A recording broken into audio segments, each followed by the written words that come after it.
Hello, hello, hello, and welcome to another frightfully dramatic reading of Pride and Prejudice and Zombies.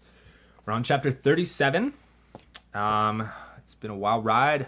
We got a few days left till Halloween. We're trying to finish this book by then, so please subscribe, follow along, join me as we continue. Last chapter, we found the truth out about Mr. Darcy.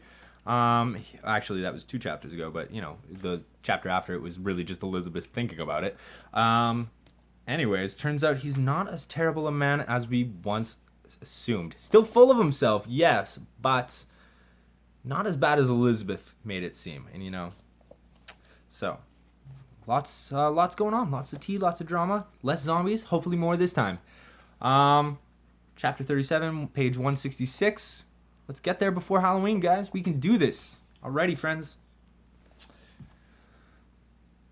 The 2 gentlemen left Rosings the next morning, and Mr. Collins, having been waiting near the lodges to make them his parting bow, was able to bring home the pleasing intelligence of their appearing in very good health and in as tolerable spirits as could be expected after the melancholy scene so lately gone through at Rosings, due to the approaching departure of the gentlemen and Elizabeth's killing of several of her ladyship's favorite ninjas.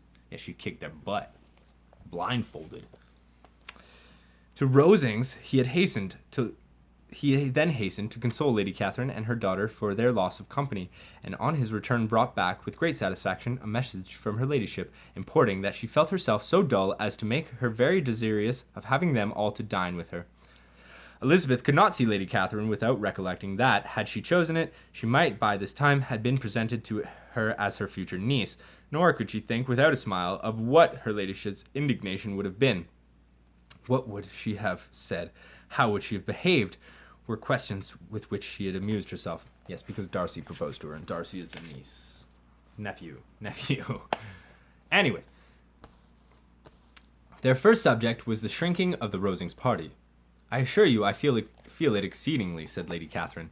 I believe no one feels the loss of friends so much as I do, but I am particularly attached to these young men, and know them to be so much attached to me. They were excessively sorry to go, but so they always are. The dear Colonel rallied his spirits tolerably till just at last, but Darcy seemed to feel it most acutely, more, I think, than last year. His attachment to Rosings certainly increases. Mrs. Collins had a compliment to throw in there, which was kindly smiled on by the mother and daughter, despite the fact that no one could discern what she was growling, because she's turning into a zombie slowly but surely. Poor Charlotte. Lady Catherine observed after dinner that Miss Bennet seemed out of spirits, and immediately accounting for it by herself, by supposing that she did not like to go home again soon, she added, But if this is the case, you must write to your mother and beg that you must stay a little longer. Mrs. Collins will be very glad of your company, I'm sure. I am much obliged to your ladyship for your kind invitation, replied Elizabeth, but it is not in my proper power to accept it. I must be in town next Saturday. Why, at that rate? You will have been here only 6... Why, at that rate, you will have only been here 6 weeks. I expect you to stay 2 months. I told Mrs. Collins so before you came. There can be no occasion for your going so soon. Mrs. Bennet could certainly spare you for another fortnight. Ah, but my father cannot. He wrote last week to hurry my return, for the grounds again softens, and Hertfordshire will soon be overrun with unmentionables. Oh, your father of course may spare you. I have observed your skills in the deadly arts, my dear, and they are not of the level at which would make any difference in the fate of Hertfordshire or anywhere else. Screw you, lady. Beat your best ninjas. Stop talking crap, Come on. Yeah, Elizabeth could scarcely believe the insult. Had her affection for Mr. Darcy not been freshly restored, she might have challenged her ladyship to a duel for such an affront to her honour. Lady Catherine continued, And if you will stay another month complete, it will be in my power to take one of you as far as London, for I am going there in early June to discuss strategy with His Majesty, and as my guard insists, I travel in a barouche box. Barouche is on fire. There will be very good room for one of you, and indeed, if the weather should happen to be cool, I should not object to taking you both, as neither of you are fat like Mr. Collins. Rude. You are all kindness, madame, but I believe we must abide by our original plan. Lady Catherine seemed resigned. Mrs. Collins, you must send one of my ninjas with them. You know I always speak my mind, and I cannot bear the idea of two young women traveling by themselves. It is highly improper in times such as these. You must contrive to send somebody. Young women should always be properly guarded and attended, unless they are that rare sort of lady, like myself, who has been trained by the most respected masters in Japan, and not by those appalling Chinese peasants. I'm so sorry. My uncle is to send a servant for us, but I assure your ladyship that I am quite capable of... Oh, your uncle! He keeps a manservant, does he? I am very glad you have somebody who thinks of these things. Where shall you change horses? Oh, Bromley, of course. If you mention my name at the bell, you will be attended to. Lady Catherine had many other questions to ask respecting their journey, and as she did not answer them all herself, attention was necessary, which Elizabeth believed to be lucky for her, or with a mind so occupied she might have forgotten where she was. Reflection must be reserved for solitary hours. Whenever she was alone, she gave way to it as a greatest relief, and not a day went by without a solitary walk, in which she might indulge in all the delight of unpleasant recollections. Mr. Darcy's letter she was in Mr. Darcy's letter... Oh, I'm just going to drink first.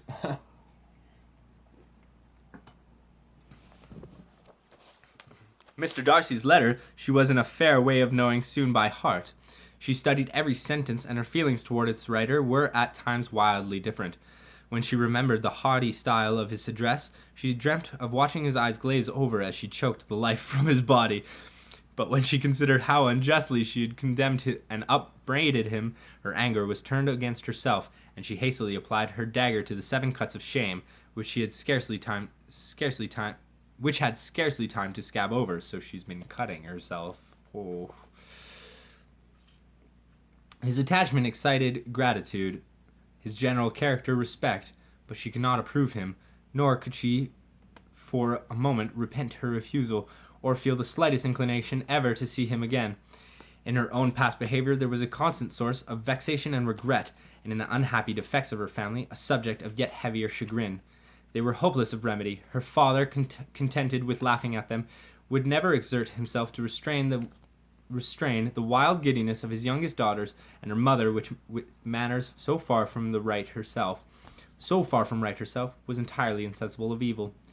Elizabeth had frequently united with Jane in punishing the imprudence of Catherine and Lydia with wet bamboo, but while they were supported by their mother's indulgence, what chance could there be of improvement? Catherine, undisciplined, irritable, and completely under Lydia's guidance, had always been affronted by their attempts at correcting her, and Lydia, self-willed and dim-witted, would scarcely give them a hearing. They were ignorant, idle, and vain. While Meryton was within a walk of Longbourn, they would be going there forever, killing zombies only when interfered with the chances of flirting with an officer. Anxiety on Jane's behalf was another prevailing concern, and Mr. Darcy's explanation was by restoring Bingley to all her former good opinion, heightened the sense of what Jane had lost.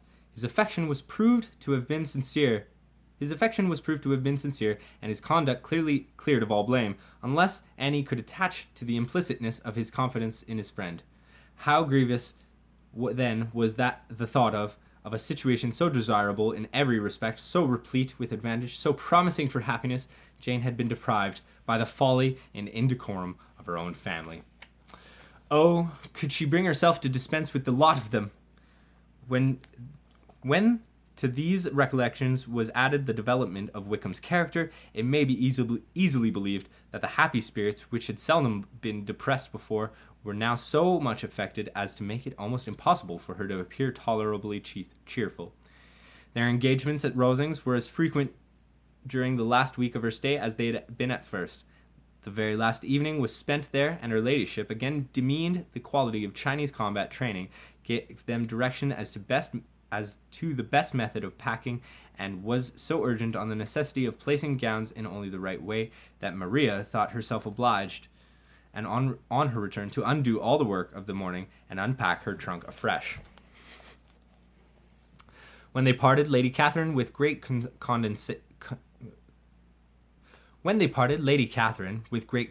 condescension, wished them a good journey, and invited them to come to Hunsford again next year, and Mr. Bourg exerted herself so far as to curtsy and hold out her frail hand to both.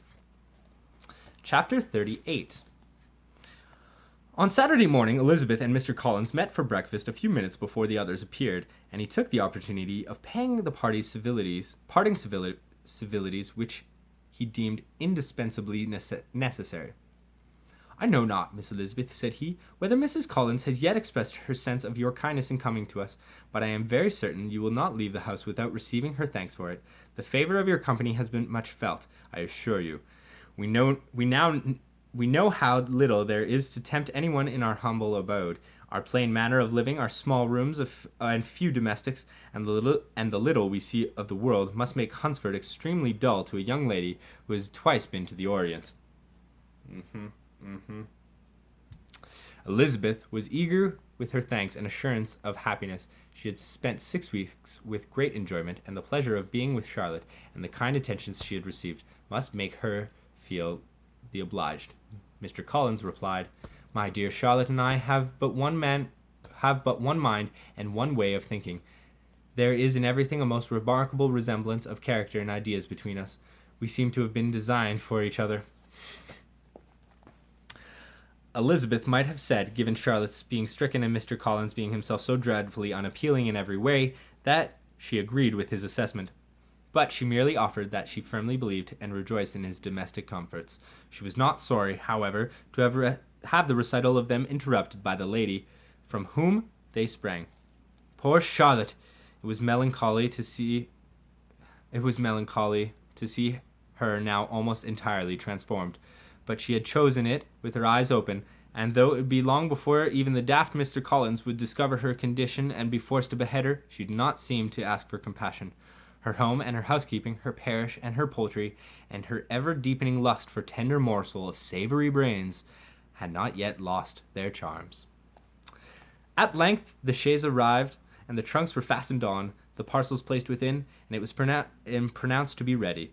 After an affectionate parting with Charlotte, who Elizabeth knew she would never see again, they were attended to the carriage by Mr. Collins, and as they walked down the garden, he was commissioning her with his best respects to Elizabeth's family, not forgetting his thanks for the kindness he had received at Longbourn in the winter, and his compliments to Mr. and Mrs. Gardiner, though unknown. He then handed her in, Maria followed, and the door was on the point of being closed, when he suddenly reminded them, with some consternation, that they had hitherto forgotten to leave any message for the ladies at Rosings. "But," he added, "you will of course wish to have your humble respects delivered to them, with your grateful thanks for their kindness to you while you have been here."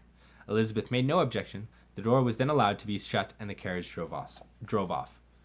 "Good gracious!" cried Maria, after a few minutes in silence. "It seemed but a day or two since we first came, and yet how many things have happened!"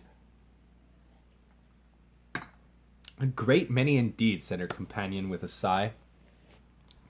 "We have dined 9 times at Rosings, besides drinking tea there twice. How much I shall have to tell," Elizabeth added privately, "and how much I shall have to conceal." The first 10 miles of their journey were performed without the slightest bit of conversation or alarm, but when they came upon the old white church of St. Ezra parish, Elizabeth at once recognized the scent of death in the air, and ordered the coachman to stop. It was a grand church for so small a village, but built upon a frame of shaved tree trunks and covered with hundreds of whitewashed planks. The denizens of St. Ezra were a notoriously pious lot, and they packed the pews every Saturday and Sunday to pray for deliverance from the legions of Satan. Stained glass windows ran the length of each side, which told the story of England's descent from peace into chaos. The last window portrayed a resurrected Christ returning to slay the last of the unmentionables, Excalibur in hand. While the coachman and his servant waited nervously with Maria, Elizabeth ascended the steps toward the church's splintered doors, sword at the ready. The scent of death was overwhelming, and several of the stained glass windows had been shattered. Something terrible had happened here, but how recently she knew not. Elizabeth entered the church ready to fight, but upon perceiving the inside, she sheathed her katana, as it could do no good here. Not now. It seemed the whole of St. Ezra parish had barricaded themselves in the church. Bodies lay everywhere, in pews, in aisles. The tops of their skulls cracked open, every last bite of their brains scraped out, like pumpkin seeds from jack-o'-lanterns. I'm going to make some of those today, by the way. Some jack-o'-lanterns, not dead bodies with no brains. With their parish under attack, these people had retreated to the only safe place they knew, but it hadn't been safe enough. The zombies had simply overwhelmed them with their superior numbers and insatiable determination. Men still clutched their pitchforks, ladies still huddled with their children. Elizabeth felt her eyes moisten as she imagined the horror of their final moments. Their screams, the sight of others being torn to pieces before their eyes, the horror of being eaten alive by creatures of unspeakable evil. A tear fell down Elizabeth's cheek. She was quick to wipe it away, feeling somewhat ashamed that it had escaped at all. "A house of God so defiled," said Maria, as their journey continued. "Have these unmentionables no sense of decency?" "Probably not." "They know nothing of the sort," said Elizabeth, staring mindlessly out of the coach's window, "and neither must we."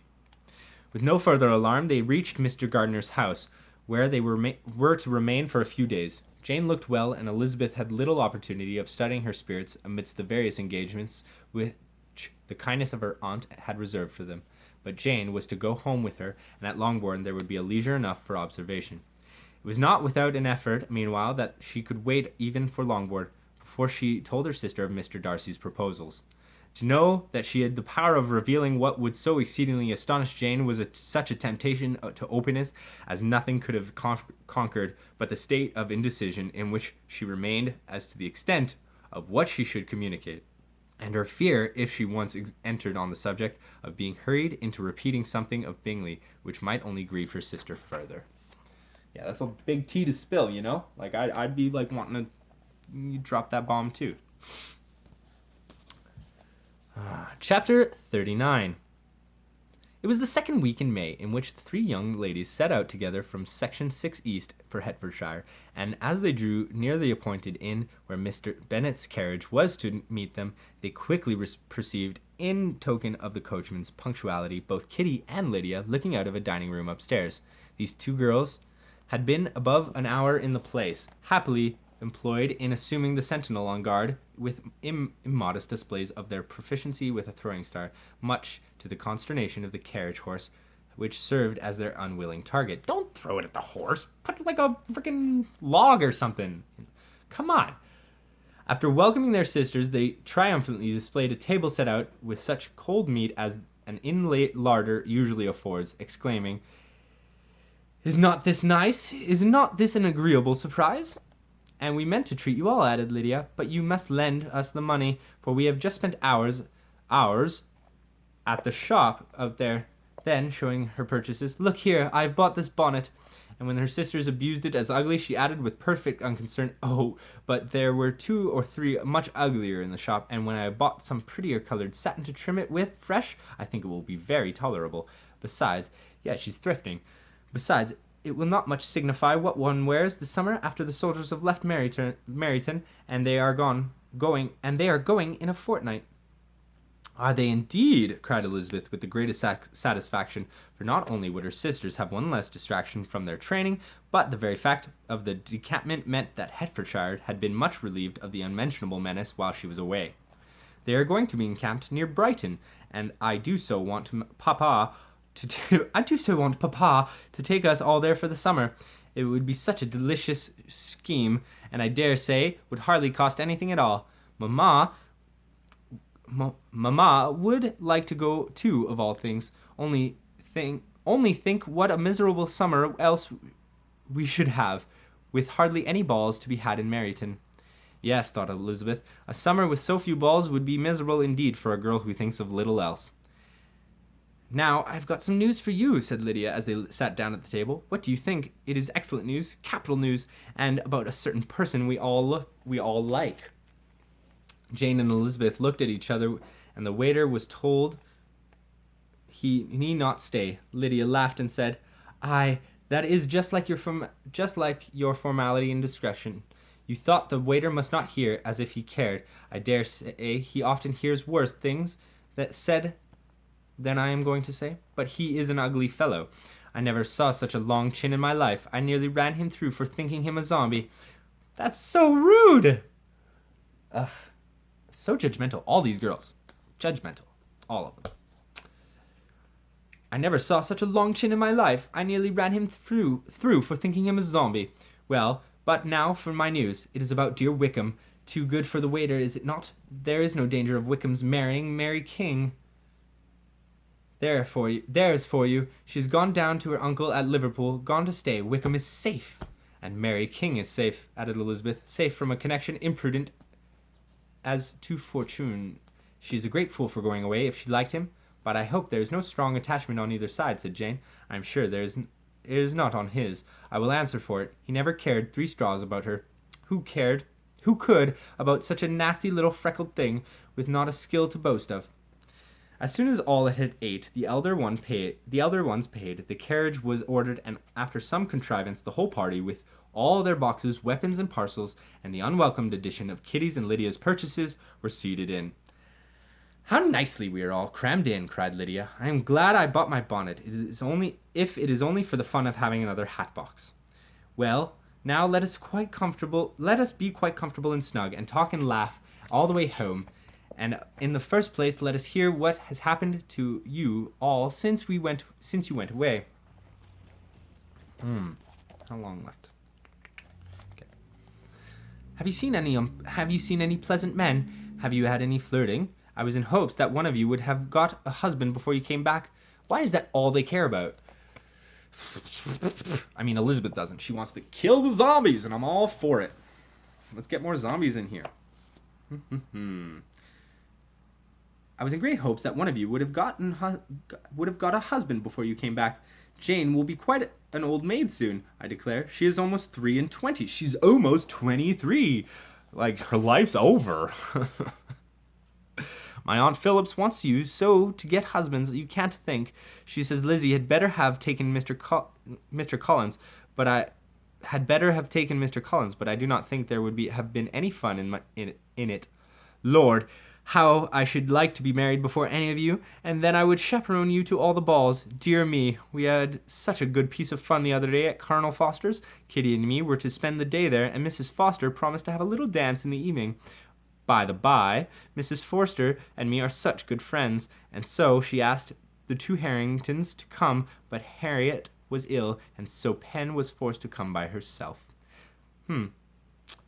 Also, did you know that by the by, it's spelt B-Y and then B-Y-E? I didn't know that. I thought it was B-Y-B-Y. But by the by. Elizabeth presently drew her katana and cut off Lydia's head, which fell open to the hat box.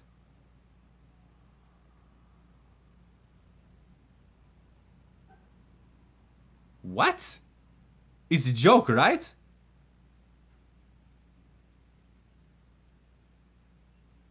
Elizabeth presently drew her katana and cut off Lydia's head, which fell into the open hat box. The others looked on in a state of silent shock as a torrent of blood sprang forth from Lydia's neck, staining their dresses. Elizabeth sheathed her blade and in an almost delicate tone said, I beg you to forgive me, but I could stand her prattling no longer. However, when she spared another glance towards Lydia, she was surprised to see her head very much attached. Okay, it's just a fever dream, just a quick hallucination. Lord, how I laughed, continued the younger sister, and so did Mrs. Forster. I thought I should have died. Elizabeth sighed. If only she really could cut off Lydia's head. With such tireless drivel did Lydia, assisted by Kitty's hints and additions, endeavour to amuse her companions all the way to Longbourn. Elizabeth listened as little as she could, but there was no escaping the frequent mention of Wickham's name. The reception at home was most kind. Mrs. Bennet rejoiced to see Jane in undiminished beauty, and more than once during dinner did Mrs. Bennet say voluntarily to Elizabeth, I am glad you are come back, Lizzie. Their party in the dining room was large, for almost all of the Lucases came to meet Maria and hear the news, and various were the subjects that occupied them. Lady Lucas inquired after the welfare of her eldest daughter, who Maria reported in excellent health and spirits. Has everyone gone mad? Thought Elizabeth. Can no one see that she is 9/10 dead from the plague? Mrs. Bennet was doubly engaged, on one hand collecting an account of the present fashions from Jane, who sat some way below her, and on the other retailing them all to the younger Lucases, and Lydia, in a voice rather louder than any other person's, was enumerating the various pleasures of the morning to anybody who would hear her. Oh, Mary, she said, I wish you had gone with us, for we had such fun. As we went along, Kitty and I opened the carriage windows and played played at taunting the farmhands who were charged with burning the morning's body piles. And when we went to the George, it's spelt George. I do not think we behaved very handsomely, for we treated the other three with the nicest cold luncheon. I do not think we behaved very handsomely, for we treated the other three with the nicest cold luncheon in the world, and if you would have gone, we would have treated you too. And then we, I just can't today. I just can't. I'm gonna drink some water, start that all over. Blah, blah, blah, blah, blah. I'm sorry, this must be insufferable for you guys. Leave a like if you hate it. And then, when we came away, it was such fun. I thought we would never have gotten to the coach. I was ready to die of laughter, and then we were so merry all the way home. We talked and laughed so loud that zombies might have heard us 10 miles off. To this, Mary was very gravely replied, "Far be it from me, my dear sister, to depreciate such pleasures. They would doubtless be congenial with generality of female minds, but I confess they would have no charms for me. I should infinitely prefer a good spar." But of this answer Lydia heard not a word. She seldom listened to anybody for more than half a minute, and never attended to Mary at all. In the afternoon Lydia was urgent with the rest of the girls to walk to Meryton, and to see how everybody went on. But Elizabeth steadily opposed the scheme. It should not be said that the Miss Bennets could not be at home half a day before they were in pursuit of the officers. There was another reason, too, for her opposition. She dreaded seeing Mr. Wickham again, and was resolved to bloody his mouth when she did. That's her answer to all of it. Just as soon as she hates somebody, she's going to kill him or hurt him. The comfort to her of the regiment's approaching removal was indeed beyond expression. In a fortnight they were to go, and once gone, she hoped there could be nothing more to plague her on his account. She had not been many hours at home before she found that the Brighton scheme, of which Lydia had given them a hint at the inn, was under frequent discussion between her parents. Elizabeth saw directly that her father had not the smallest intention of yielding, but his answers were at the same so vague and equivocal that her mother had never yet despaired of succeeding at last. Chapter 40. Let's go. Chapter 40. We're so close. We're actually really close. Like 22 till we reach 200, and then another 119 till we reach the very end. 141 pages. That's a lot. That's a lot to do. Boy. I guess I got 3 days. I got Friday, Saturday, Sunday. So Sunday being Halloween, I guess maybe I'll do a live stream on that day. I don't know. Anyways, that's gonna do it for today. Thank you so much for joining me and Elizabeth on in Pride and Prejudice and Zombies. It's a lot of fun. I'm loving this goal, getting ready for it, getting ready for the Halloween season. Bless you guys. Thank you so much. Remember to subscribe, hit that like button if you like my reading. If you don't like my reading, like it anyways. I don't know. And leave some suggestions for other books. Alrighty? For the future. Thanks a lot. Thanks a lot, guys. Have a good one. Bye.